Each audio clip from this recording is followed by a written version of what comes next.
You know, Proverbs 12:4 is one of those really vivid, descriptive verses in the Bible. The Bible is actually filled with really descriptive words, vivid words. And here's one of these little passages, and it pertains to us, wives.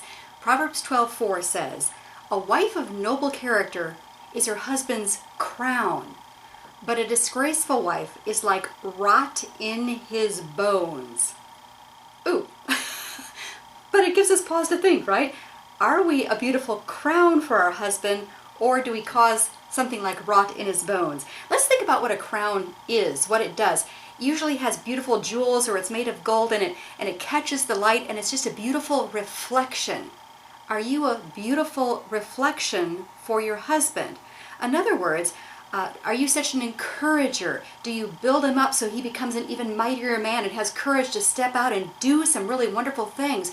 Are you always, lifting him up, and even if he's maybe a little off the path there, and maybe even doing something destructive or sinful, do you gently and lovingly encourage him and correct him and even confront him in a gentle, respectful way? I mean, all of those things cause you to be a beautiful crown for your husband, a beautiful reflection, right?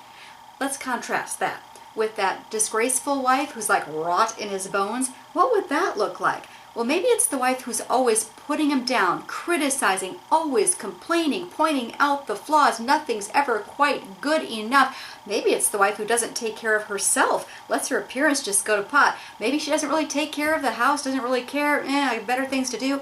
Ooh, that would cause rot in his bones. Let's think about what that really means. If your bones are rotten, you can't really hold yourself high anymore. You can't stand tall anymore. You're kind of stooped over. You can't carry your own load anymore. Is your husband stooped over with just kind of the weight of his wife? I mean, the things that she's doing, the way she carries herself. I mean, is this weighing your husband down?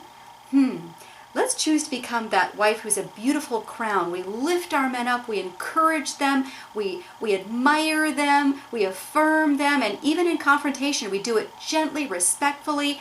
We'll be a beautiful crown for our husband. And I bet when we become the crown for our husbands become even better men.